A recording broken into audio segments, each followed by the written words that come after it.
करते हैं इस समय के लिए। आमेन। हम सब यहाँ पर शामिल हैं, इसके लिए हम प्रभु यीशु का धन्यवाद देते हैं। आमेन। आप सब ने आराधना का आनंद उठाया है। प्रभु ने आज आराधना में आपसे बातें की हैं। आमेन।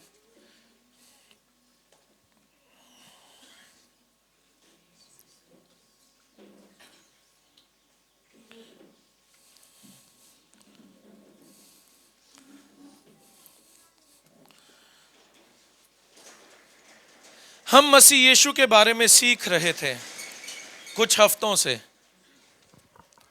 और हम उसी में ही आज आगे बढ़ेंगे। तो आज का जो सुसमाचार है उसे बहुत ध्यान से आप सबने सुनना है। मैं नहीं चाहता कि आज के समाचार में से आप कुछ भी स्किप करो, क्योंकि बड़ा इंपॉर्टेंट रहेगा आज का ये सुसमाचार।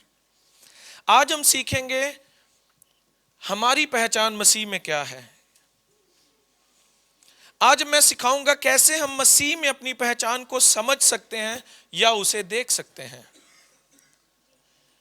वेबस्टर्स की डिक्शनरी है, शब्दकोश डिक्शनरी है, उसमें अगर आप आइडेंटिटी का मतलब देखें, पहचान का मतलब देखें, तो उसका अर्थ निकलता है एक दूसरे को एक समझना या एक ही के रूप में विचार करना या व्यवहार करना। Identity means considering or treating as one. Dictionary में जब हम देखते हैं आइडेंटिटी का मतलब, तो उसका मतलब है एक दूसरे को एक ही समझना, मतलब वो एक ही है। तो आज जबकि हमने मसीह पर विश्वास किया है, तो मसीह और कलीसिया आज दोनों क्या हैं? मसीह और चर्च और हम क्या हैं? एक ही हैं। लेकिन बहुत से लोग अपनी कमजोरी के साथ अपने आप को एक समझते हैं।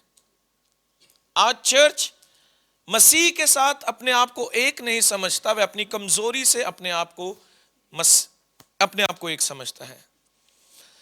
कई लोग अपनी कमजोरियों से और अपनी कमियों से समझते हैं कि वह वही है। बहुत से लोग कहते हैं, उदाहरण के तौर पर, मुझे इस बात की बुरी लत है तो मैं यही हूं। I am addicted, I am depressed, मैं तनाव में हूं, मेरा यही हाल है। आई एम नॉट कॉन्फिडेंट, मुझ में इतना कॉन्फिडेंस नहीं है, मैं ऐसा ही हूं। आई एम नॉट टैलेंटेड, मुझ में कोई गुण नहीं है, मैं ऐसा ही हूं। I am not good enough, मैं इतना अच्छा भी नहीं हूं, मैं ऐसा ही हूं। बहुत लोग जो वे करते हैं उससे अपनी पहचान को समझते हैं, उसे ही जो वो करते हैं उसे से ही अपनी पहचान को वे समझते हैं। अगर वे कहते हैं मैं डिप्रेस हूं, तो वो यही कहेंगे आई एम डिप्रेस्ड, मैं डिप्रेस हूं, यही मैं तनाव में ही रहता हूं, मैं चिंता में ही रहता हूं, मुझ में टैलेंट नहीं है, मुझ में कोई गुण नहीं है, मुझे कोई पसंद नहीं करता, मैं ऐसा ही हूं। नो, आप ऐसे नहीं है। आपको अपनी पहचान जाननी होगी। हम लोगों की सारी पहचान इन्हीं बातों से घिरी हुई है जो हम करते हैं कि हम यही हैं। ओह, मैं डॉक्टर हूं, ओह मैं लॉयर हूं, मैं बिजनेसमैन हूं, मैं टीचर हूं, मैं पास्टर हूं। ये अच्छी बात है, आप ये हैं। लेकिन एक समस्या है, हम अपनी पहचान उस बात से करते हैं जो हम करते हैं, उससे नहीं जो हम हैं। आप टीचर, उदाहरण के तौर पर आप टीचर हैं, टीचर ने पूरी अपना जीवन भर बच्चों को सिखाया, लेकिन एंड में वो रिटायर हो गई। वो कहती है मैं टीचर हूं, लेकिन उसने सिखाया, लेकिन एंड में रिटायर होगी, तो अब वो क्या है? अब उसके पास कोई आइडेंटिटी, कोई पहचान नहीं रही, अब वो रिटायर हो गई। मान लीजिए आप वो काम कर रहे हैं जिससे आप बताते हैं कि ये मेरी पहचान है, और वह काम आपका छूट जाए तो आपको तो पहचान के लाले पड़ जाए। अंग्रेजी में बोला जाए तो आइडेंटिटी क्राइसिस। आप हैं कौन? आपकी पहचान इस बात से जो आप करते हैं उससे बहुत बड़ी है। आपकी पहचान वो नहीं है जो आप करते हैं। चर्च पीछे सभी सुन रहे हैं, आपकी पहचान वो नहीं है जो आप करते हैं, आपकी पहचान उससे बहुत बड़ी है। आपकी असली पहचान ये है कि आप हैं कौन, और ये आपको जाननी है। इसलिए हमारे जीवन में यह खोज होनी चाहिए कि हम ढूंढ कर पता लगाएं कि हम हैं कौन।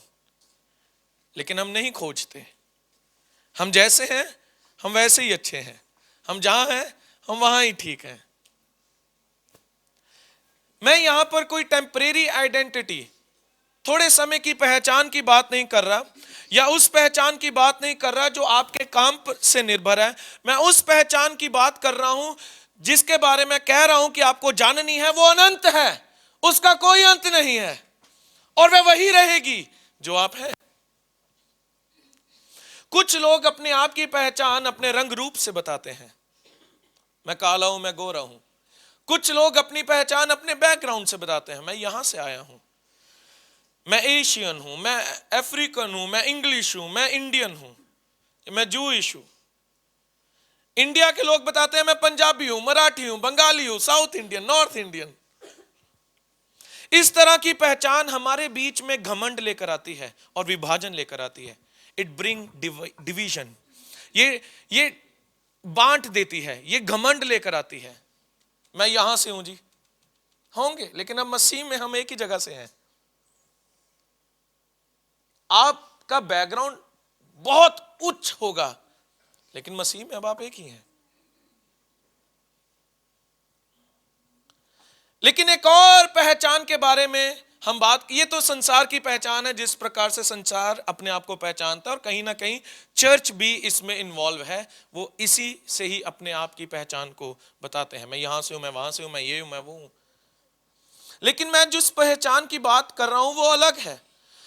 वो परमेश्वर ने आपको मसीह में दी है। वो पहचान की बात मैं आपको कर रहा हूं, जो कि आपके रंग रूप से कहीं ज्यादा बढ़कर है, आप कौन से बैकग्राउंड से बिलोंग करते हैं उससे ज्यादा बढ़कर है, आपकी एजुकेशनल क्वालिफिकेशन से भी बहुत बढ़कर है, आप कौन सी कंट्री के हैं उससे भी बढ़कर है। आपकी पहचान मसीह यीशु में है, हालेलुया, और वह अनंत है। कुछ लोगों की पहचान इन बातों से है जो उनके साथ घटनाएं घटी होती हैं। अगर कुछ एक गलत घटना घटी तो वो उसी पर ही रुक गए और वो कहते हैं यही मेरी पहचान है, मेरे साथ ये बुरी घटना बीती पिछले समय में तो मैं यही हूं। वो क्षमा नहीं कर पाते, वो आगे मूव ऑन नहीं कर पाते कि हमें आगे बढ़ना है, हमें क्षमा करना है, हमें आगे बढ़ना है।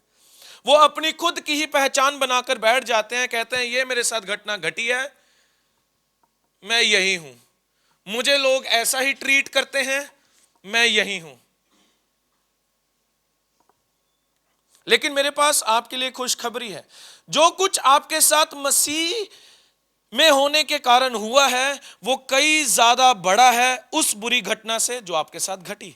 मैं फिर कहूंगा, अंग्रेजी में फिर हिंदी में, ठीक है। What happens to you in Christ is much greater than anything that happened against you. जो कुछ आपके साथ मसीह में होने के कारण हुआ है, ध्यान से सुनिए, जो कुछ आपके और मेरे साथ मसीह में होने के कारण हुआ है वो कई ज्यादा बड़ा है उस बुरी घटना से जो हमारे साथ घटी। इसका मतलब जब जो घटना भी आपके साथ घटी है, लेकिन जब आप मसीह में आ गए तो वो घटना जो परमेश्वर में आपकी घटना घटी कि आपकी पहचान नहीं आपको मिल गई, उससे कहीं ज्यादा बड़ी है जो आपकी बुरी घटना आपके साथ घटी है। यीशु मसीह का मारा जाना, गाड़ा जाना और जी उठना, इस बात ने जो भी घटना आपके साथ घटी है उस बात को उसने खत्म कर दिया है। मैं फिर कहूंगा, मसीह का मारा जाना, गाड़ा जाना, मुर्दों में से जी उठना, जो भी आपके साथ बुरी घटना घटी है, इन बातों ने मसीह की उस सारी बुरी घटना को खत्म कर दिया आपकी। हालेलुया, अब आपकी नई पहचान आ गई है। इसीलिए जरूरी है कि हम वचन में मजदूरी करें ताकि हम उसकी आत्मा की सहायता के द्वारा अपनी असली पहचान को खोद कर बाहर निकालें। हम मसीह में हैं क्या? अगर मैं आज आपसे सवाल करूं इस समय, आप मसीह में कौन हैं, आप थोड़ा कंफ्यूज हो जाएंगे, मैं कौन हूं। मसीह में ही हमारी असली पहचान है और वह कभी नहीं बदलेगी। हम आज ही गाड़ी में बात कर रहे थे कि बाइबल में जो वचन का सबसे बड़ा प्रकाशन है वो ये है कि मसीह यीशु कौन है और हम मसीह यीशु में कौन है। अगर आप सबके हाथों में बाइबल है, अगर इस बाइबल को आप देखें, इस बाइबल में जो प्रकाशन, बिगेस्ट रेवलेशन, सबसे बड़ा प्रकाशन वो ये है कि मसीह यीशु कौन है और हम मसीह यीशु में कौन है। यही तो पता नहीं चर्च को। चर्च जानता ही नहीं है कि यीशु मसीह कौन है। भारत देश में तो खासकर, ठीक है हम भी गुरु को किसी को मानते थे, किसी ने हमें सुना दिया चलो इसको भी फॉलो कर लें। नो, वो कहीं ज्यादा बढ़कर है। सच्चाई जो सत्य है वह बहुत सामर्थ्य है। सो आज मैं आपको दो व्यक्तियों के बारे में बाइबल में से आपसे बात करूंगा। इनफैक्ट ये पूरी बाइबल उन दो व्यक्तियों पर ही है, और जिसने आज इस बात को सीख लिया उसने पूरा सुसमाचार उसे समझ आ जाएगा आज ही। वो है the first Adam and the last Adam, पहला आदम और आखिरी आदम। मेरे पीछे कहें, पहला आदम और आखिरी आदम। अगर आप इन दोनों के व्यक्तियों के बारे में सीख गए तो आप पूरा सुसमाचार जान जाएंगे। आप जान जाएंगे साल्वेशन क्या है और मसीह यीशु में आपकी पहचान क्या है। आमेन। चलें फिर यात्रा पे। आइए अपनी आंखों को बंद करेंगे और अपना हाथ अपने हृदय पर रखेंगे और सिंसियर हार्ट के साथ कहेंगे, प्रभु यीशु मेरी आंखों को खोल ताकि मैं देख सकूं आपने मेरे लिए क्या किया है। मुझे समझ का हृदय दीजिए ताकि मैं जान सकूं आपके मारे जाना, गाड़ा जाना, मुर्दों में से जी उठना, कितना बड़ा कार्य उसने मेरे जीवन में किया है। मुझे यह व्यवहार दें कि मैं आपकी आज्ञा मान सकूं, क्योंकि मैं वचन को सुनने वाला नहीं उस पर चलने वाला बनना चाहता हूं। यीशु के नाम में आमीन। पहला कुरिन्थियों उसका 15 अध्याय और उसकी 45 आयत।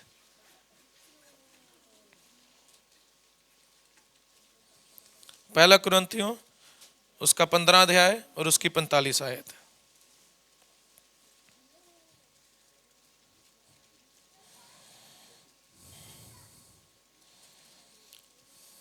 पहला कुरिन्थियों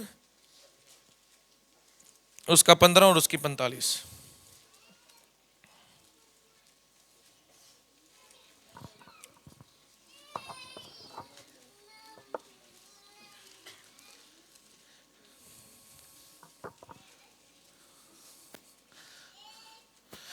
विल्बर को पीछे दे दो, इनकी मदर संभाले ताकि वचन से कोई भी परे सुने, सभी ध्यान से अटेंटिवली।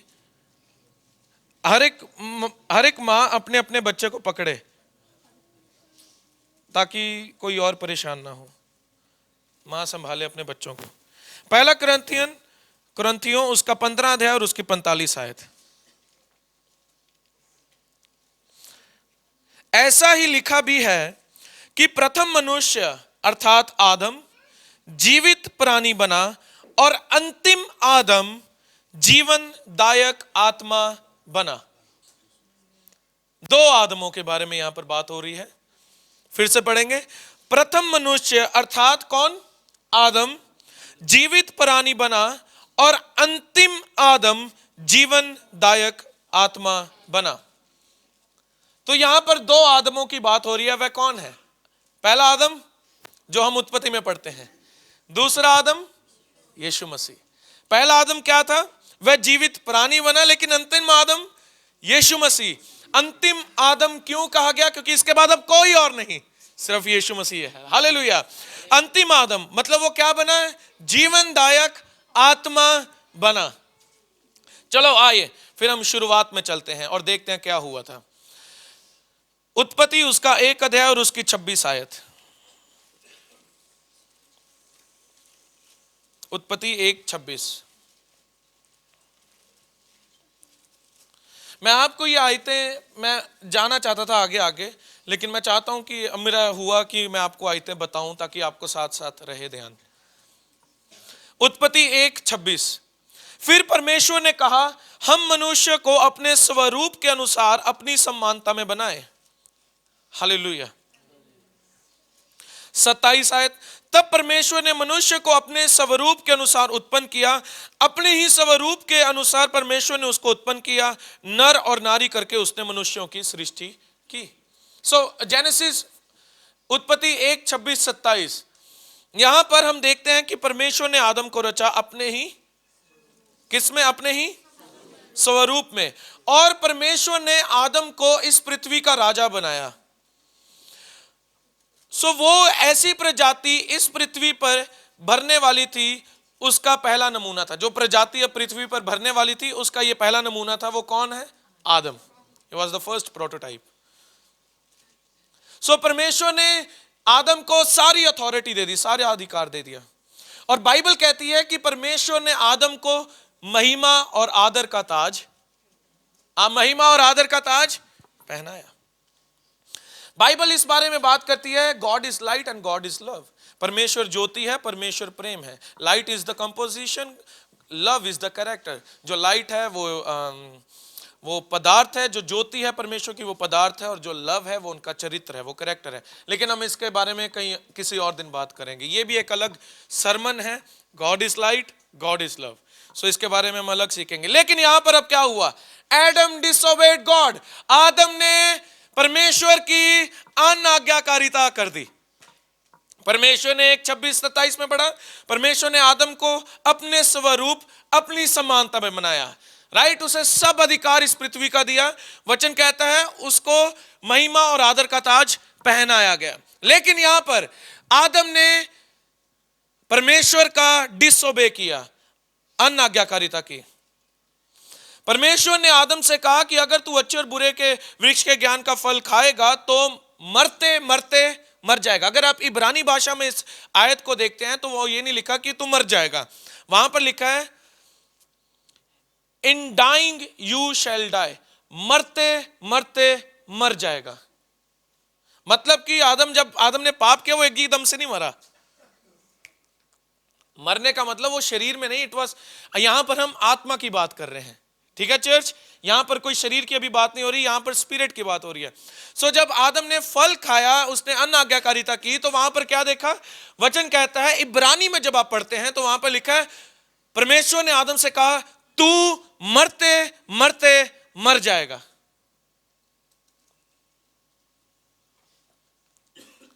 फिर क्या हुआ? पहला तीमुथियुस उसका 2 अध्याय और उसकी 14 आयत निकालेंगे। पहला तीमुथियुस उसका 2 अध्याय और उसकी 14 आयत। ये आदम ने फल नहीं खाया, ओ सॉरी, अब यहां पर देखते हैं फल आदम ने कैसे खाया। राइट, पहला तीमुथियुस 2:14, और आदम बहकाया ना गया पर स्त्री बहकाने में आकर अपराधिनी हुई। सो पहला क्या है? आदम बहकाया ना गया। आदम बहकाया ना गया। आदम को पता था कि वो क्या कर रहा है, वो बहकाया नहीं गया था।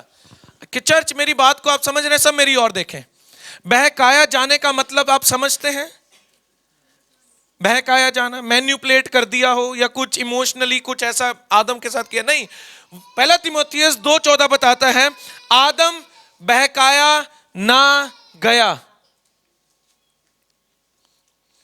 तो इसका मतलब आदम को पता था कि वो क्या कर रहा है। Adam exactly knew what he was doing. आदम को पता था कि अगर मैं इस वृक्ष का फल खा लूंगा तो मैं मर जाऊंगा, क्योंकि उसे ये कहा गया था। आदम को पता था, वो बहकाया नहीं गया। इसका मतलब आदम ने विलिंगली, अपनी इच्छा से परमेश्वर का अनादर किया है, अनाज्ञाकारिता की। सुने मेरी बात, हमने यही स्टोरी सुनी है। हवा आई, हवा ने ऐसा फल दिया, ओ माय गॉड, आदम बहक गया। नो, वचन कहता है वो बहकाया नहीं गया। इसका मतलब आदम ने विलिंगली इसको बोलते हैं विलिंगली, अपनी इच्छा से। कहें अपनी इच्छा से, अपनी इच्छा से।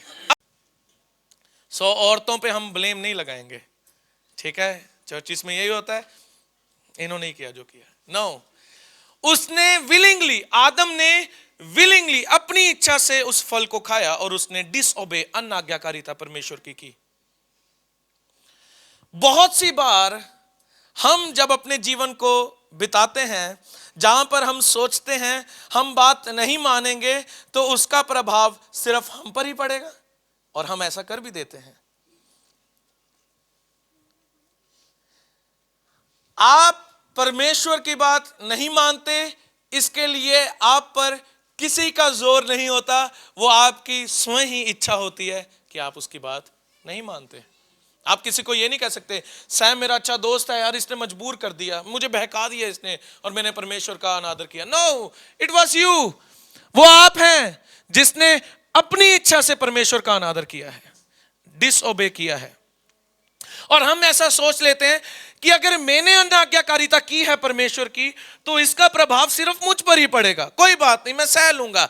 लेकिन चर्च ध्यान दें, जब आदम ने अनाज्ञाकारिता की और उसने फल खाया, मैंने आपको बहुत पहले यह सिखाया था, उसका प्रभाव सिर्फ आदम पर ही नहीं पड़ा, पूरे ब्रह्मांड पर पड़ गया। इसका मतलब आप अगर ऐसा सोचते हैं कि मैं प्रभु की बात नहीं मान रहा या मैं पास्टर की बात नहीं मान रहा हूं, तो इसका फल मैं ही भुगतूंगा। नो, उसका फल आपका परिवार भी भुगतेगा और आपकी आने वाली पीढ़ी भी भुगतेगी। ऐसा ना सोचे मैं ही भुगतूंगा, नो, वो आप भी भुगतेंगे, आपके बच्चे भी भुगतेंगे, आपकी पत्नी, आपके पति, और आपके आने वाली उस पीढ़ी तक ये श्राप आगे बढ़ता जाएगा। हम सोच लेते हैं बड़ी आसानी से, ओह इट्स इजी, पास्टर ने बात कही, कोई बात नहीं, हम नहीं मानेंगे। नो, आपको माने, आप सुने पहले, ओबेइंग का मतलब है क्या? ओबेइंग मतलब ये नहीं एक बात को जब आपको 4 बार कहा गया फिर आपने बात मानी, मैंने तो आज्ञा मान ली, चौथी बार जब पास्टर जी ने बोला मैंने बात मान ली। नो, ओबे का फ्रूट, आज्ञाकारिता का फ्रूट उस समय काम करता है जब आप पहली ही बात में उनकी आज्ञा मान लेते हैं। ऐसा नहीं कि 2-3 बार पास्टर जी ने कहा यार चलो मान ही लेते हैं, उसका कोई फायदा नहीं होगा, उसका आप खुद ही स्वयं भुगतेंगे उसका परिणाम। लेकिन आज्ञाकारिता का फल आप चाहते हैं आप सब पाएं। जब आपको परमेश्वर कोई बात कहता है या परमेश्वर इनके द्वारा आपसे कोई बात करता है, जब आप उसी समय आज्ञा मानते हैं, तो उसका परिणाम आप उसके फल को प्राप्त करते हैं, राइट? लेकिन अब यहां पर it's my life, my rule, मेरी जिंदगी है, मैं देखूं जो करना चाहूं। नो, मैं आपको बताना चाहता हूं इट्स नॉट योर लाइफ। अब आपके साथ बहुत सी जिंदगियां जुड़ी हैं, आप अनाज्ञाकारिता करोगे, उसका प्रभाव आपके पूरे परिवार पर पड़ेगा। फिर क्या हुआ जब आदम ने पाप किया? क्या हुआ? किसने एंट्री ले ली? मृत्यु ने। किसने? Death entered. ये एक उस डाली के समान है जो पेड़ से काटी गई। जब आप किसी डाली को पेड़ से काटते हैं तब आप देखते हैं कि वो एक ही दम से नहीं सूख जाती और खत्म हो गई, ऐसा नहीं होता, राइट? आप सब समझदार हैं, ऐसा नहीं होता। पेड़ से डाली कटती है तो वो एक ही दम से सूख गई, गायब होगी, ओ माय गॉड, विदर्ड, खत्म ही होगी। नो, ऐसा नहीं होता। लेकिन आप देखते हैं कि जब डाली कटती है पेड़ से तो वो धीरे धीरे करके सूखना शुरू होती है, धीरे धीरे करके वह फिर उसका कोई निस्तो नाबूत नहीं रहता। यही आदम के साथ हुआ जो वचन में पढ़ा। जब आदम ने, पहला आदम, जब उसने पाप किया तो वह मरते मरते मर गया। रोमियो 5 अध्याय और उसकी 12 आयत। क्या आप मेरे सुसमाचार को आप समझ रहे हैं आज? राइट? कहें आमीन। मैं आपको बहुत आसानी से बताने की कोशिश कर रहा हूं। रोमियो 5 और उसकी 12 आयत।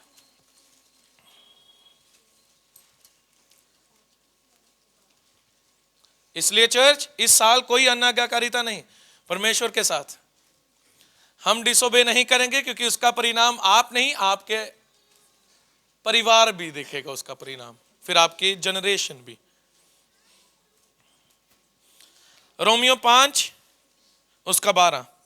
इसलिए जैसे एक मनुष्य के द्वारा पाप जगत में आया और पाप के द्वारा क्या आई, क्या आई, मृत्यु आई, और इस रीति से मृत्यु सब मनुष्यों में फैल गई, इसलिए कि सब ने पाप किया। पाप तो किसी और ने किया, लेकिन परिणाम अब कौन भुगत रहे हैं? सभी। एक की अनाज्ञाकारिता, परिणाम सभी भुगत रहे हैं। एक मनुष्य के द्वारा पाप जगत में आया और पाप के द्वारा मृत्यु आई है, और इसी रीति से मृत्यु सब मनुष्य में फैल गई, इसलिए कि सब ने पाप किया। एक मनुष्य जिसके द्वारा पाप इस संसार में दाखिल हुआ, उसका नाम क्या है? क्या है उसका नाम? आदम। लेकिन उसने पाप किया तो सबने पाप कर लिया। आप जानते हैं क्यों? आप जानते हैं क्यों? ऐसा क्यों? आदम ने पाप किया, हम पापी क्यों? क्योंकि हम सब आदम में थे। हम सब आदम में थे जब आदम ने पाप किया। मैं चाहता हूं मेरी बात को आप बड़ी केयरफुली ध्यान से सुने। हम आदम में थे जब आदम ने पाप किया। अब आप अच्छे से जानेंगे कि अब हम मसीह में हैं, तो मसीह ने हमने क्या बना दिया? अभी भी आप कंफ्यूज हैं? हम आदम में थे, आदम ने पाप किया, सभी पापी। अब हम मसीह में हैं, तो मसीह ने हमें क्या बना दिया? हालेलुया। ऐसे आप समझेंगे। और अगर मैं आपको पूछूं कि आप कहां कैसे पैदा हुए, कैसे पैदा, आप कहां थे? कहां थे आप? कैसे पैदा हुए? आप कहां थे?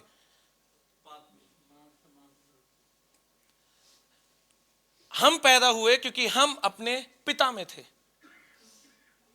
We were in our father. हमारे पिता कहां थे? वो अपने पिता में थे।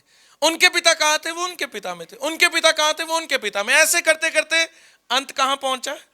आदम। हम सब कहां थे? आदम में। सो आदम ने पाप किया, सबने पाप किया। क्योंकि मैं बाइबल में एक बात को पढ़ रहा था, मैं आपके साथ इसे शेयर करूंगा। आप जानते हैं बाइबल लिवाई के बारे में बात करती है, लेवी के बारे में। इब्रानियों उसका 7 अध्याय और उसकी 9 आयत। इब्रानियों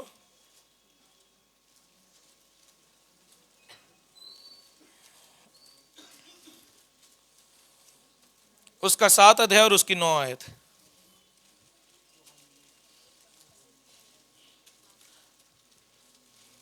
लेवी ने मल्कीजेडेक को दशमांश दिया जबकि लेवी पैदा भी नहीं हुआ।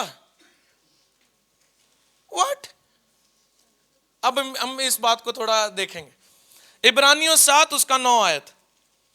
तो हम यह भी कह सकते हैं कि लेवी ने भी जो 10वां अंश लेता है, अब्राहम के द्वारा 10वां अंश दिया। किसके द्वारा?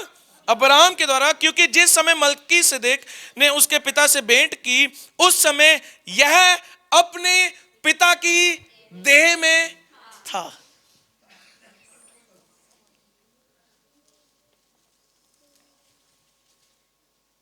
इसने आंखें खोल दी इस बात ने। लेवी ने मल्कीसेदेक को दशमांश तब दी जब लेवी पैदा भी नहीं हुआ।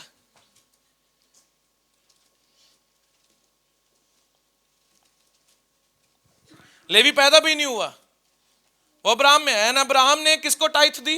दशमांश किसको दिया? मल्कीसेदेक को। लेकिन बाइबल कहती है ऐसा है कि जैसे लेवी मल्कीसेदेक को दशमांश दे रहा है। जबकि लेवी कहां पर है? अपनी पिता की देह में, अब्राहम की देह में। इसी सेम वे से जब आदम ने पाप किया, हम सब आदम की देह में थे। समझ रहे हैं सुसमाचार को? जब आदम ने पाप किया, हम सब, ये पूरा संसार आदम की देह में था।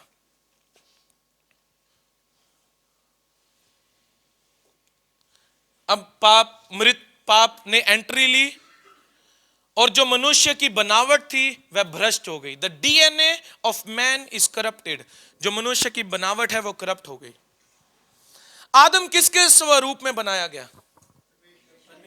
राइट, हमने कहां पर पढ़ा इसे? उत्पत्ति 1:26-27 हमने पढ़ा, उनके स्वरूप में बनाया गया। लेकिन हम नहीं, आदम, हम परमेश्वर के स्वरूप में नहीं बनाए गए थे, आदम बनाया गया। उत्पत्ति फिर निकालें, 5 अध्याय 3 आयत। कहें हालेलुया, हालेलुया। मैं ये कलीसिया को अलग स्तर पर लेकर जाना चाहता हूं आप सबको, जहां पर आप बस चंगाइयां बरकतें मिल जाए ना हो। अब मैं चाहता हूं कि आप थोड़ा यीशु को जाने। उत्पत्ति 5:3, जब आदम 130 वर्ष का हुआ तब उसके द्वारा उसकी उसके द्वारा उसकी समानता में उसी के ही स्वरूप के अनुसार एक पुत्र उत्पन्न हुआ। सो हम परमेश्वर के स्वरूप में नहीं, आदम परमेश्वर के स्वरूप में रचा गया। लेकिन वचन कहता है जब 130 वर्ष का हुआ तब उसके द्वारा उसकी समानता में उसी के स्वरूप में एक पुत्र उत्पन्न हुआ। इसका मतलब हम सब आदम के स्वरूप में हैं। इसलिए आदम ने पाप किया, कुछ नहीं कर सकते। बाप ने जो किया बच्चा भुगतेगा। इसीलिए आपकी एक अनाज्ञाकारिता देखिए कहां से, रेस आप ट्रेस कर सकते हैं। समझ रहे हैं आप सुसमाचार को?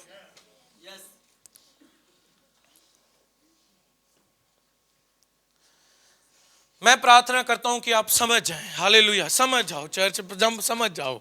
अब तो आपको समझ आना चाहिए। आदम परमेश्वर की समानता में बनाया गया, परफेक्ट इन एवरी वे, हर एक प्रकार में सिद्ध। लेकिन जब वह भ्रष्ट हो गया, जब उसकी समानता में जो वह बनाया गया, जब वह भ्रष्ट हो गया, उसका डीएनए करप्ट हो गया, अब जितने भी बच्चे आदम आगे पैदा करेगा वो सारे भ्रष्ट ही पैदा होंगे। करप्ट, सिन नेचर, पाप से भरे हुए। उदाहरण के तौर पर हमें कागज की फैक्ट्री को देखें, कॉपी की फैक्ट्री अगर उदाहरण के तौर पर देखें, कॉपी बनने वाली फैक्ट्री। अगर उस कॉपी में हम देखते हैं बच्चों के सीखने के लिए वो लाइनें लाइनें बनी होती हैं। अगर उस लाइन में कई बार हमने देखा भी है, बच्चों ने शायद देखा होगा, कुछ डॉट्स बने आ जाते हैं थोड़े से। अब वो डॉट उस मेन पेज पर आ गया तो आगे जब उनकी कॉपीज बनाई गई तो उसमें सब में वो डॉट रहा। अब वो नहीं मिट सकता। मास्टर कॉपी में डॉट आ गया तो सब में ही अब डॉट, तो अब वैसी कॉपियां ही जाएंगी सबके पास। और आसानी से बताऊं, हम यहां पर आराधना कर रहे हैं और समझ लीजिए आराधना रिकॉर्ड हो रही है। आराधना रिकॉर्ड करते करते सैम के जो माइक की आवाज में एकदम से सीटी है कि, लेकिन अब क्या करें, वो रिकॉर्ड हो गई है। अब उसकी हम सीडीज को आगे कॉपी करके आप सबको देंगे तो जब आप उस भजन को सुनेंगे तो उसमें की आएगी, क्योंकि अब क्या करें, जब मास्टर रिकॉर्ड किया जा रहा था की आ गई। ऐसा ही आप समझ रहे हैं। आसान, मैं बहुत आसानी से भी आसान तरीके से आपको बता रहा हूं, आप समझ रहे हैं। जो आदम ने किया, संसार अब उसका परिणाम भुगत रहा है। इसलिए चर्च, जब आप जो आप करते हैं उसका परिणाम आप नहीं, आपके बच्चे, आपके घर और आपके आने वाली सारी पीढ़ी उसका भुगतान, परिणाम भुगती है।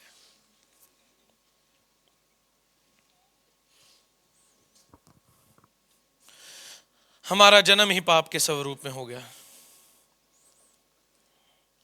सो जैसे आदम ने पूरी मनुष्य जाति को भ्रष्ट कर दिया पाप में, एक मनुष्य के कारण हम इस भ्रष्टता में पड़ गए। लेकिन धन्यवाद उस एक मनुष्य के लिए जिसे हम आखिरी आदम कहते हैं, जिसने हमें धर्मी बना दिया और उस भ्रष्टता से हमें बाहर निकाल लिया है। हालेलुया। जब आप पैदा ही हुए, आपको कुछ नहीं करना पड़ा कि आप पापी बने। अब आपका वह व्यवहार है, अब आपके अंदर है, वो आपकी नेचर है।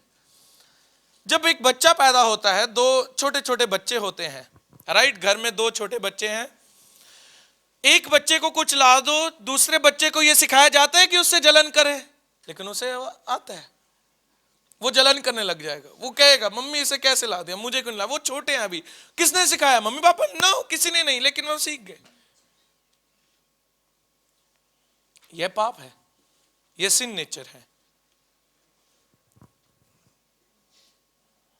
इसी प्रकार से जब आप आखिरी आदम में से अब पैदा हुए हैं, तब आपको कुछ नहीं करना कि आप धर्मी बन सकें, आपको मसीह ने धर्मी बना दिया। जैसे हम जब आदम में से पैदा हुए, क्या हमने कुछ ऐसा किया काम कि हम पापी? नो, आदम में से पैदा हुए हम पापी ही हैं। ऐसे ही जब हम मसीह में से आज पैदा हुए हैं, हमें कुछ नहीं करना धर्मी बनने के लिए, उसने हमें धर्मी बना दिया है। यही तो सुसमाचार है, गुड न्यूज।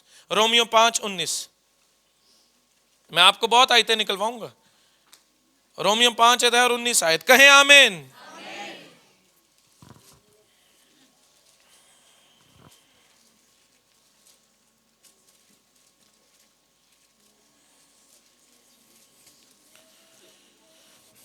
रोमियो 5:19 आयत,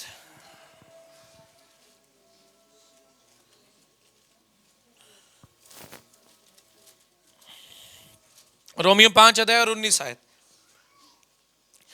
क्योंकि जैसा एक मनुष्य के आज्ञा न मानने से बहुत लोग पापी ठहरे, वैसे ही एक मनुष्य के आज्ञा मानने से बहुत लोग धर्मी ठहरे। Hallelujah, hallelujah.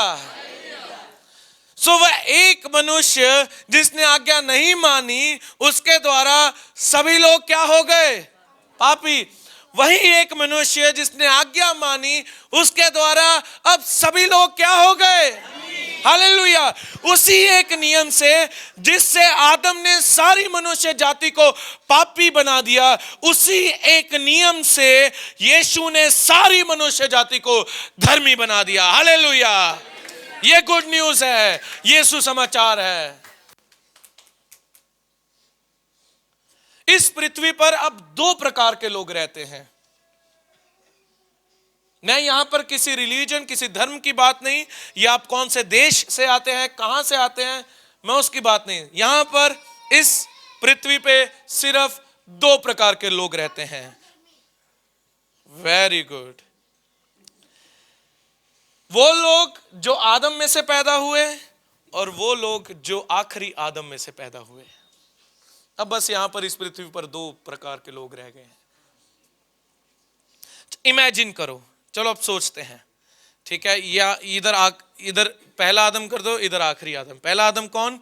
जो मनुष्य है। आखिरी आदम कौन? जो यीशु मसीह है। यीशु मसीह को मैं फिर कहूंगा, क्यों आखिरी आदम क्या कहा गया? क्योंकि उसके बाद अब और कोई आदम नहीं, वही आखिरी आदम है। इसलिए मैंने इस बात को शुरुआत में कहा, मसीह में हमारी पहचान, और इसी को ही तो मसीह, इसी बात को तो क्रिश्चियंस जो हैं, मसीहत है, वह जानती नहीं। बहुत से मसीह लोग आज भी यही सोचते हैं, I am a follower of Jesus, जो कि हम हैं, हम फॉलोअर हैं। लेकिन सुसमाचार इससे भी बहुत गहरा है। मैंने पिछले संडे कहा था, सुसमाचार इससे भी गहरा है। अगर मैं आपसे पूछूं यीशु आपके लिए कौन है? वही old answer, my Redeemer, my healer, my provider. अब आपके लिए यीशु को जानना और ज्यादा जरूरी है, और उसकी गहराई में, क्योंकि सुसमाचार बहुत गहरा है। अब आप सुसमाचार देख रहे हैं कैसे काम कर रहा है। इसलिए जब आप इस प्रकार के संदेश लोगों को सुनाते हैं ना, यीशु पर विश्वास करें, वो कहते हैं हाँ मैं भी इस गुरु को मानता हूं, चलो मैं यीशु को भी मान लेता हूं। मैं इस शिक्षक को मानता हूं, चलो मैं यीशु को मान लेता हूं। नो, ये सुसमाचार नहीं है कि इसके पीछे चलो, उसके पीछे चलो। जब आदम ने पाप किया और स्वयं अपनी इच्छा से परमेश्वर की अनाज्ञाकारिता की, तो आदम परमेश्वर के जीवन के स्रोत से कट गया। जब आदम ने जानबूझकर पाप किया, तो उसने जीवन के सोते से अपने आप को काट के अलग कर दिया। यह आदम ने जानबूझकर किया, बहकाया नहीं गया था।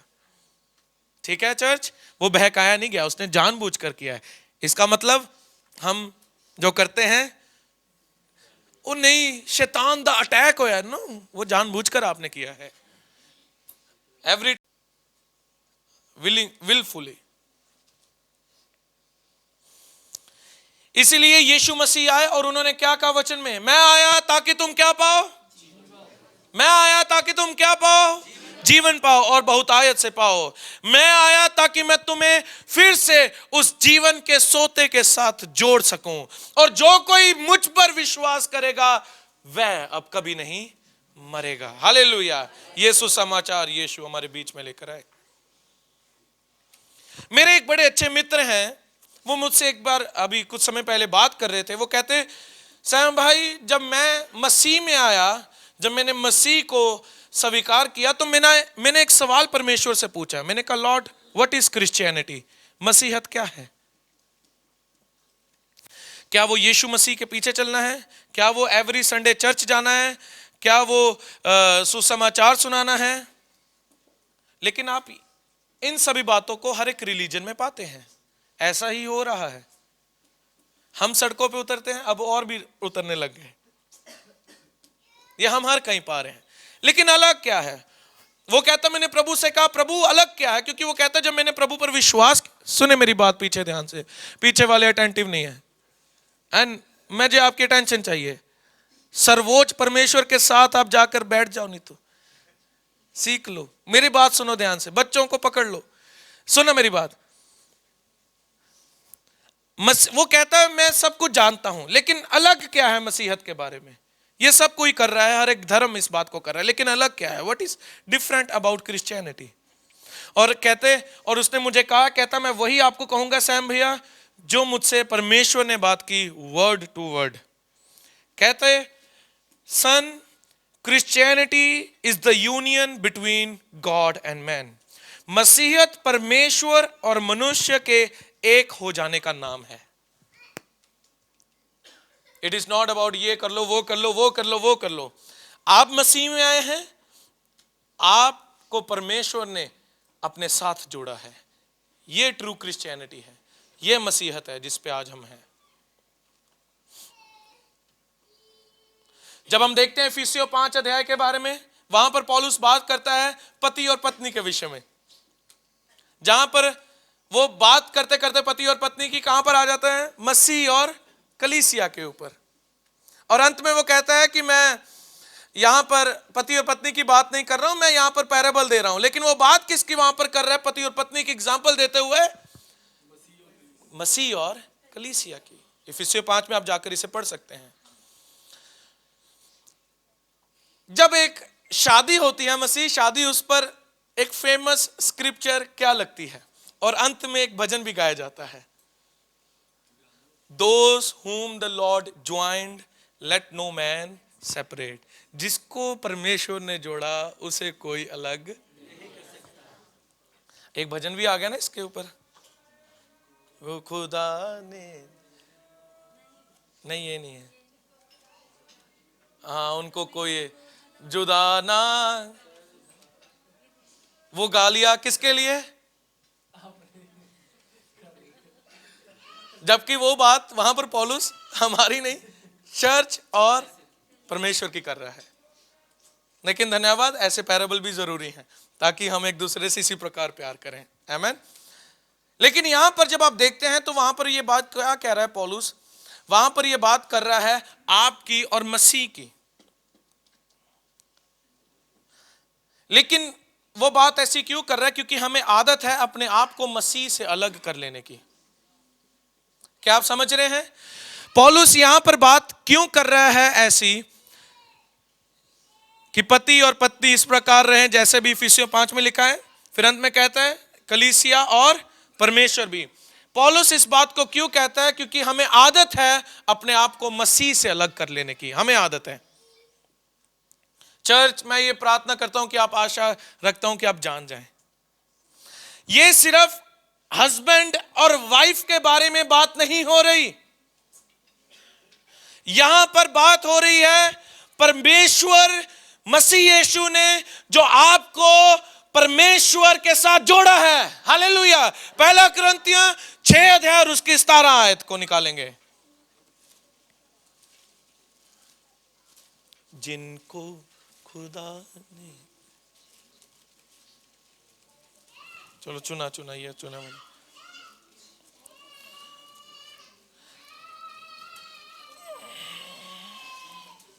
पहला कुरिन्थियों 6 अध्याय और उसकी 17 आयत। जो प्रभु की संगति में रहता है वह उसके साथ एक आत्मा हो जाता है।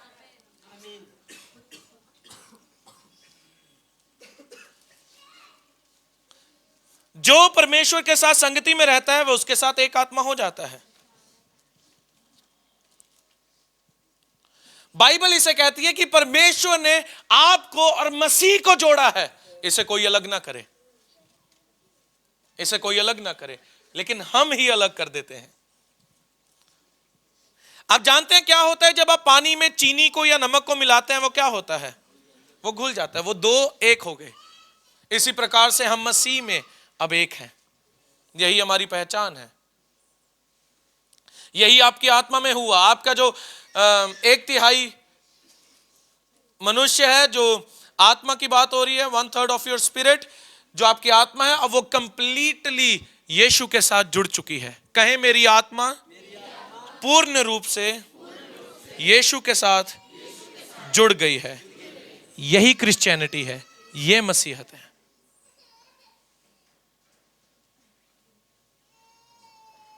इसीलिए यीशु मसीह आए, हमें कोई धर्म का सुसमाचार सुनाने नहीं, शिक्षा देने नहीं, बिहेवियर मॉडिफिकेशन करने नहीं, कुछ ऐसे काम करने को नहीं कि जहां पर हम जल्दी से स्वर्ग चले जाएं। इसलिए परमेश्वर यीशु मसीह हमारे बीच में नहीं आए।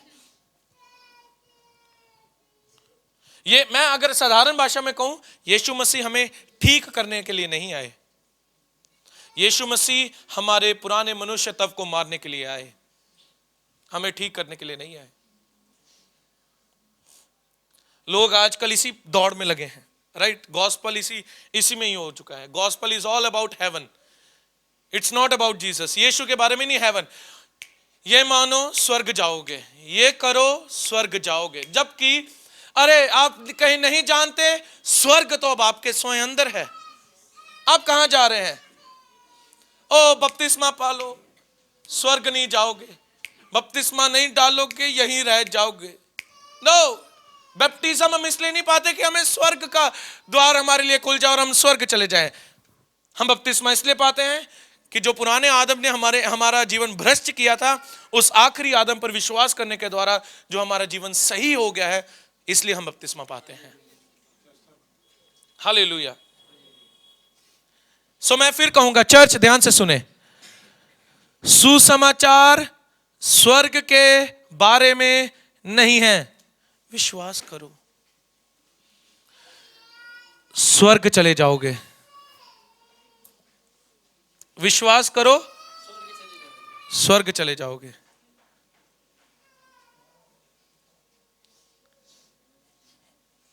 यह सुसमाचार नहीं है। मुझे बताने दे सुसमाचार क्या है।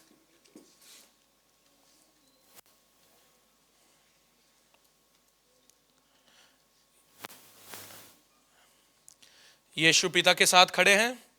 उन्होंने पिता को कहा, पिता मुझे जाने दो ताकि मैं सारी मनुष्य जाति को अपने साथ लेकर आऊं। क्योंकि जो कुछ आदम के साथ हुआ वही हमारे साथ हुआ है। इसलिए यीशु ने कहा, पिता मैं जाऊंगा और इनके लिए अपनी जान दूंगा। इसीलिए यीशु आपके लिए मरा, यह सुसमाचार नहीं है। यीशु आपके साथ मरा है, यह सुसमाचार है।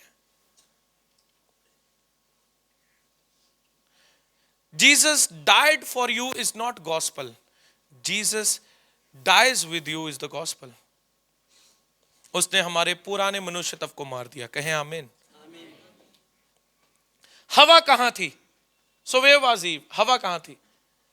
कहां थी हवा? आदम में। कहां से निकाली थी प्रभु ने? कहां थी फिर हवा? यहां से। यहां थी हवा। हवा को परमेश्वर ने यहां से निकाला, आदम की पसली से। चर्च कहां पर था? यीशु में। चर्च कहां पर है? हवा कहां थी? आदम में। चर्च कहां पर था? यीशु मसीह में। आदम के साइड से, पसली से हवा आई। कुछ लोग ऐसा कहते हैं कि जब यीशु मसीह के पसली में नेजा मारा गया तो लहू और पानी जब एक साथ निकला तो चर्च उस समय पैदा हो गया, चर्च बाहर आया। मैं फिर कहूंगा, आदम की पसली में से क्या निकली? हवा। इसलिए जब यीशु मसीह की पसली में नेजा मारा गया तो खून और पानी जब निकला, चर्च पैदा हुआ।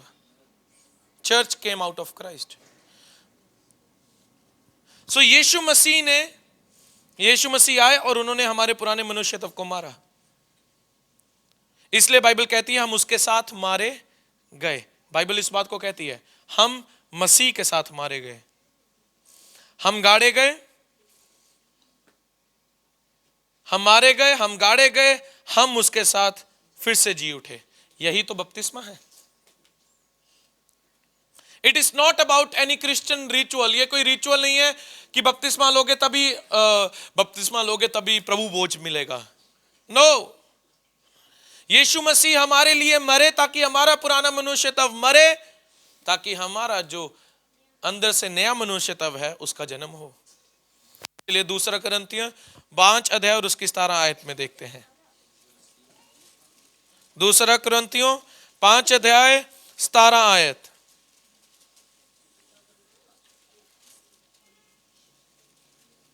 दूसरा कुरिन्थियों 5 अध्याय 17 आयत।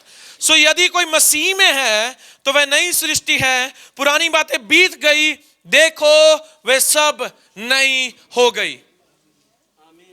कहें हालेलुया।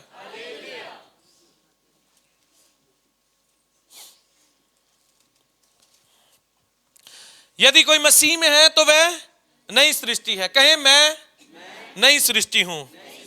पुरानी बातें बीत गई, देखो वे सब नई हो गई हैं। हालेलुया। हमारे पाप का जो मनुष्यत्व है मसीह यीशु में वह मर गया है। अब हम नई सृष्टि हैं। पुरानी बातें बीत गई। जो आदम ने भ्रष्ट किया, यीशु ने उसे सुधार दिया। अपने पड़ोसी की ओर देखकर कहें आप मनुष्य नहीं हैं। हैं?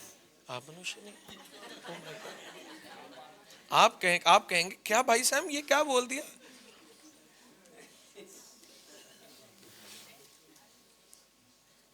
यही बात तो पौलुस कलीसिया को कहता है, तुम शारीरिक मनुष्य की तरह व्यवहार कर रहे हो, भूल गए तुम्हारी असली पहचान क्या है। हालेलुया।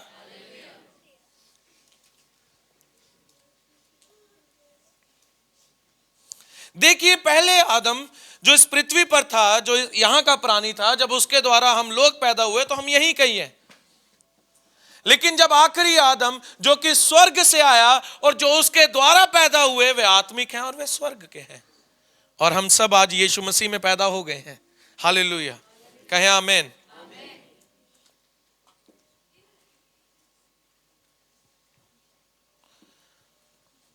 क्या मसीह की पहचान की बात को हम हिम्मत से बोल सकते हैं?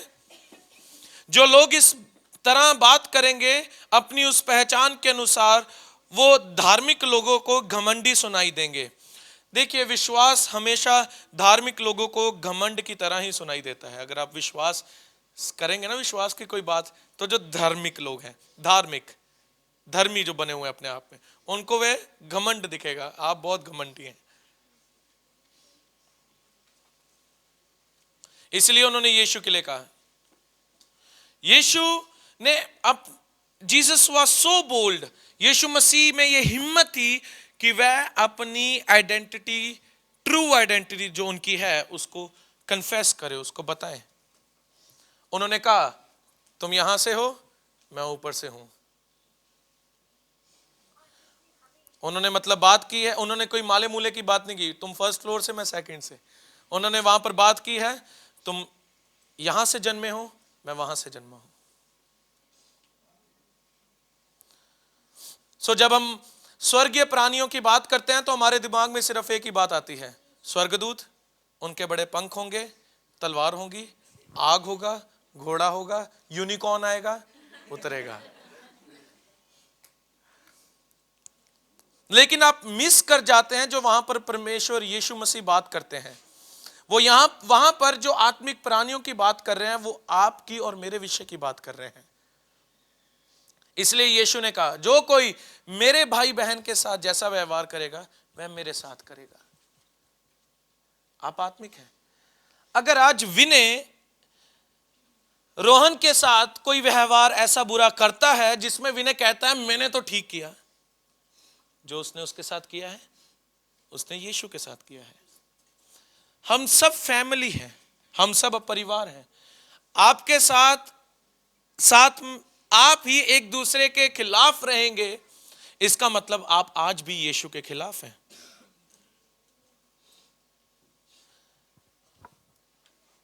और मैनू नहीं इन्हें जैम सिद्धि की, मैं नहीं करता, कोई गल नहीं, उसने नहीं किया, आप करो, आप पहला कदम उठाओ। यीशु ने क्या कहा, जो कोई मेरे भाई बहन के साथ जैसा करेगा वो मेरे साथ वैसा ही करेगा। सो आज चर्च में ऐसी बातें नहीं होनी चाहिए, इसको नहीं, यहां से नहीं, इसको नहीं बुलाना, ये नहीं करना, वो नहीं करना। आज हम सब मसीह में एक हैं, हम सब एक हैं मसीह में। और हम अगर अब सोच के करना है, किसी के साथ भी अगर कुछ करना है, अगर आप जिसके साथ जो कुछ करोगे इसका मतलब आप वही यीशु के साथ कर रहे हो। सो ध्यान से कीजिएगा। गॉस्पेल जो सुसमाचार है वो इतना महिमा से भरा है कि जो साधारण मनुष्य है वह समझ नहीं सकता। गॉस्पेल सुसमाचार इस बारे में नहीं है तू पापी है, यीशु को स्वीकार कर और स्वर्ग चला जा। हालेलुया। इफिसियों 2 उसका 5 अध्याय 6 आयत। इफिसियों 2 उसका 5 अध्याय, इफिसियों 2 अध्याय और उसकी 5 आयत। इफिसियों 2 अध्याय और उसकी 5 आयत। इफिसियों की किताब 2 अध्याय और उसकी 5 आयत। जब हम अपराधों के कारण मरे हुए थे तो हमें मसीह के साथ जिलाया, अनुग्रह ही से तुम्हारा उद्धार हुआ है। 6 आयत। और मसीह यीशु में उसके साथ उठाया और स्वर्गीय स्थानों में उसके साथ। आज आप हैं जहां आप जाना चाहते हैं, आप वही हैं। कौन स्वर्ग जाना चाहता है? कौन स्वर्ग जाना चाहता है? कोई भी नहीं है, राइट? कौन है? राइट, हम सब जाना चाहते हैं। मुबारक हो, जब आपने मसीह को ग्रहण किया आप तभी उठाए गए स्वर्ग में। ये तो आप शरीर में आए हैं। वचन मैं बोल रहा हूं, मैं कह रहा हूं, ये वचन कह रहा है। वो क्या कह रहा है 6 आयत में? मसीह यीशु में उसके साथ उठाया और स्वर्गीय स्थानों में उसके साथ बिठाया। अगर आप यूनानी भाषा में इसे पढ़ते हैं वहां पर भी बिठाया, कुछ और तो नहीं लिखा, यही है, बिठाया। सो गॉस्पेल इस बारे में नहीं, यीशु को विश्वास करो, ओ यीशु तुम्हारे पापों के लिए मरा ताकि तुम स्वर्ग प्रवेश कर सको। We are already in heaven. कहें आमीन। कहें मैं स्वर्ग में हूं।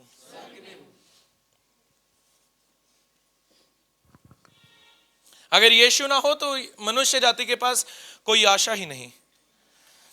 अपनी मदद खुद करो वाली किताब का कोई फायदा नहीं।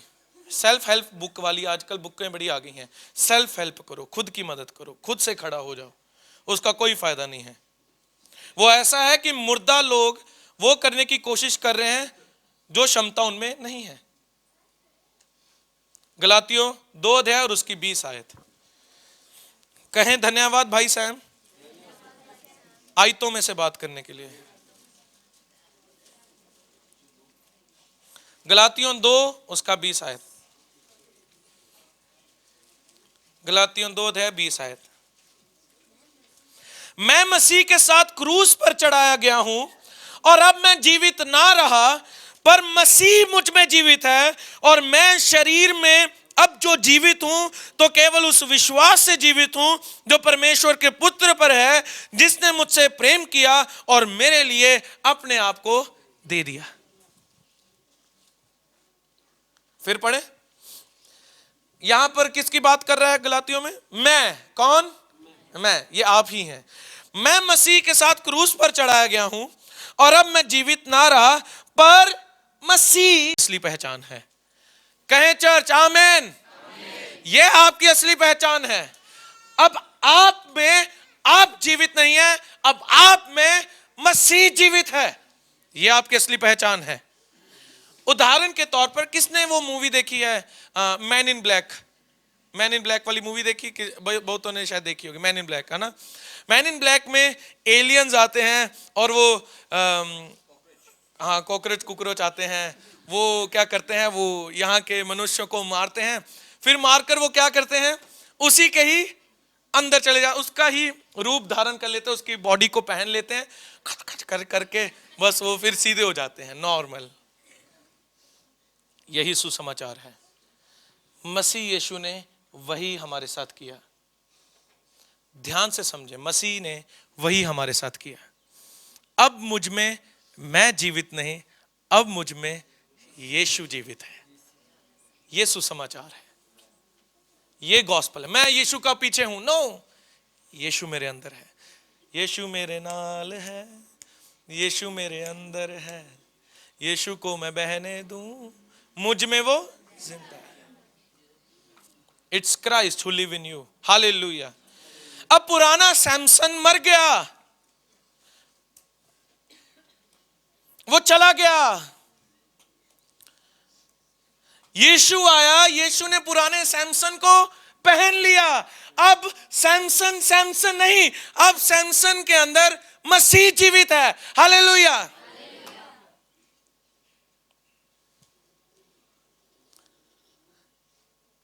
पुराना बादल मर गया,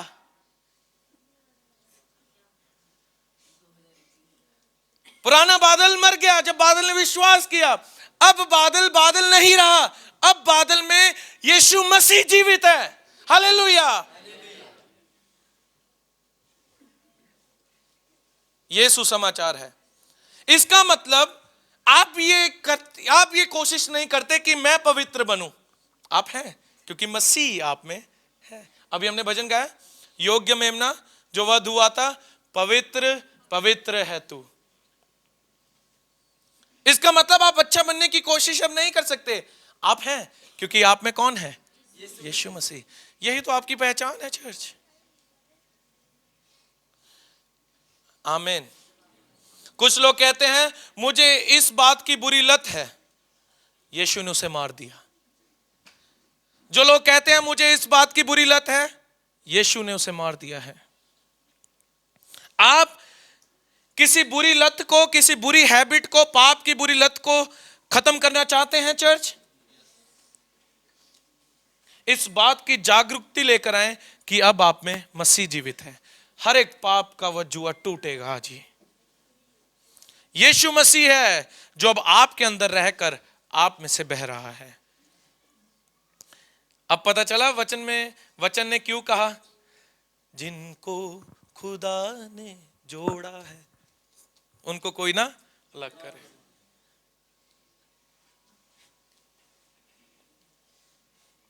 Let no man separate, not even you। अब आप परमेश्वर के साथ मिल चुके हैं, मसीह अब आप में है, आपको कोई जुदा नहीं कर सकता, आप भी उसे जुदा नहीं कर सकते।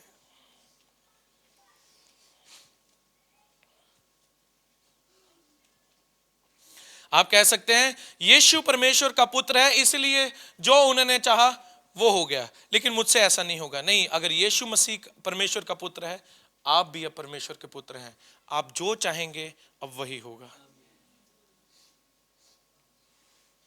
अब यीशु मसीह मेरे जीवन का राजा है, मेरे जीवन के राजा हैं, प्रभु हैं, और वही अब मेरे जीवन को कंट्रोल कर रहे हैं। यही रियलिटी है, यही सत्य है कि मैं अब मसीह के साथ मारा गया हूं। जो आदम ने किया वो आखिरी आदम ने आकर पूरा कर दिया कि मैं अब मसीह के साथ मर गया। क्योंकि जो मेरा पुराना मनुष्य था उसमें कुछ इश्यूज थे, उसमें पुरानी कुछ गंदी लत थी, गुस्सा बार बार चढ़ना, लालच करना, किसी को क्षमा ना करना। अब वचन कहता है हम मसीह के साथ क्रूस पर चढ़ा दिए गए। सो मसीह अकेला क्रूस पर नहीं चढ़ा, हम भी उसके साथ चढ़े हैं। सो हमारी सारी पुरानी शारीरिक आदतें, हमें लालच है, हमें गुस्सा आता है, हम क्षमा नहीं कर पाते, ये सारी पुरानी लत मसीह ने क्रूस पर अपने साथ खत्म कर दी। हालेलुया। और उन्होंने अब हमें पहन लिया। अब मेरे अंदर स्वयं यीशु वास करता है और उनका चरित्र कि वह ज्योति और वह प्रेम है, वही मुझ में से बहता है। इसका मतलब अगर यीशु मसीह आपके अंदर रहते हैं तो वो चाहते हैं कि खिड़की में से कुछ देख भी लें, वो आपकी आंखें हैं। आपकी ये प्रार्थना होनी चाहिए, यीशु मसीह जो आप इस समय देख रहे हैं, आप मुझे वही दिखाएं। मैं वही देखना चाहता हूं जो आप देख रहे हैं। पौलुस कहता है अगर आप बुरी आदतों से अपने छूटना चाहते हैं तो अपनी बॉडी को, अपने शरीर को मरा हुआ समझें। रोमियो उसका 6 अध्याय 11 आयत।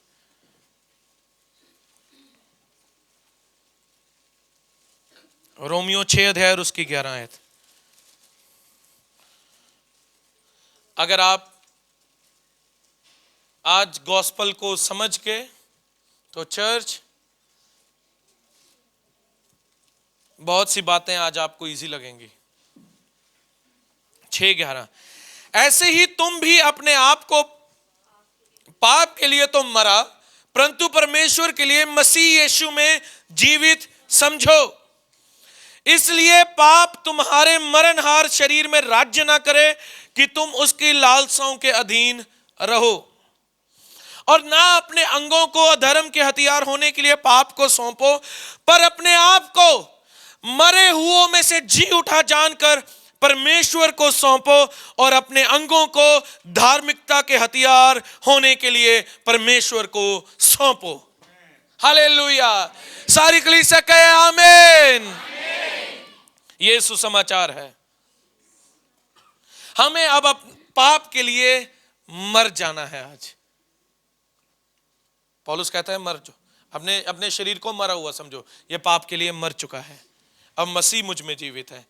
मैं अपने अंगों को अधर्म के अधिकार होने के लिए नहीं दूंगा, मैं अपने अंगों को परमेश्वर के हथियार इस्तेमाल होने के लिए उन्हें सौंपूंगा।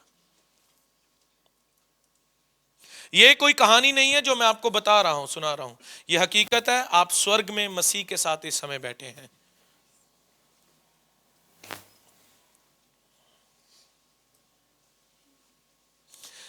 जो लोग पहले आदम में से पैदा हुए, आप जानते हैं, वो एक समय पर एक ही जगह पर रह सकते हैं, ठीक है। लेकिन अब जो आखिरी आदम में से पैदा हुए, वो लोग एक समय पर दो जगह हैं। बायोलोकेशन जिसे कहा जाता है। इसे यूहन्ना 3 अध्याय में हम देख सकते हैं, जब यीशु ने निकोदेमुस से कहा, हम पढ़ेंगे नहीं, हम सुनेंगे। यीशु ने निकोदेमुस से कहा, वो कह रहे हैं परमेश्वर का पुत्र जो स्वर्ग में है तुझसे इस समय बात कर रहा है। यीशु ने निकोदेमुस से क्या कहा? परमेश्वर का पुत्र जो तुझसे इस समय। चर्च हालेलुया, पीछे तक समझे क्या आप?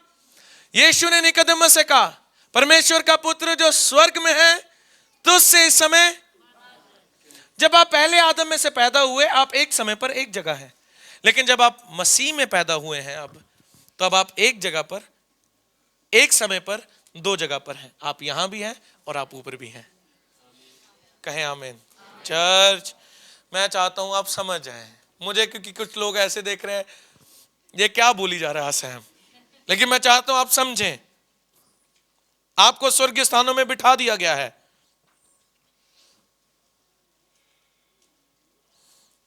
हालेलुया।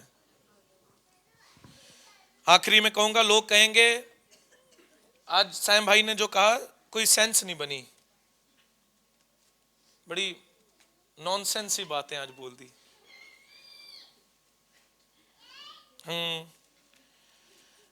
बाइबल कहती है जो आत्मा से नहीं जन्मे उनके लिए वचन मूर्खता ही है। जो लोग आदम में से जन्मे हैं वो 5 ज्ञान इंद्रियों के अनुसार चलते हैं, लेकिन जो आखिरी आदम यीशु मसीह में से जन्मे हैं वे परमेश्वर की आत्मा की अगुवाई में चलते हैं। चर्च, आपकी यही पहचान है कि अब आप परमेश्वर के पुत्र हैं, और अब आपकी जो पहचान है वो मसीह यीशु में पूरी होती है। आपकी पहचान आप कहां से हैं, मेरा घर, मेरा बैकग्राउंड, मेरा ये मेरा वो, इससे महत्व नहीं रखता। अब आप मसीह में हैं तो अब आप एक ही हैं। We are the citizen of heaven. अब हम स्वर्ग के अधिकारी हैं, वासी हैं। अब हम सब एक हैं। कहें हालेलुया। ऊपर जाकर, स्वर्ग में जाकर, स्वर्ग में इस समय में परमेश्वर के पास कोई जात पात नहीं है, तो इस जाति का, मैं उस जाति का, मैं इस जाति का, तो उस जाति का। हम सब एक हैं। मसीह यीशु ने सबको एक कर दिया।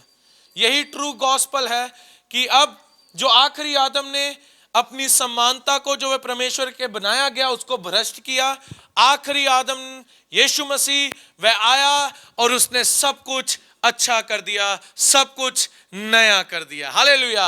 अब हम नई सृष्टि हैं, पुरानी बातें बीत गई, देखो सब कुछ नई हो गई। अब हमारी पहचान हमारे कामों से नहीं, बल्कि हमारी पहचान जो मसीह हम में रहता है उससे प्रकट होती है। तो कलीसिया, अब से जब हम अपना जीवन जिए तो इस प्रकार जिए कि हम अपनी पहचान अपने कामों से नहीं, बल्कि हम अपनी पहचान जो मसीह हम में रहता है, जो मसीह हम में वास करता है, उससे सबको बताएं। हालेलुया। क्योंकि अब हम सब एक हैं और हमारी पहचान मसीह यीशु में यह है कि हम जयवंत से भी बढ़कर हैं। आमीन। सो आइए हम सब खड़े होंगे, परमेश्वर का धन्यवाद करेंगे। आखिरी आदम यीशु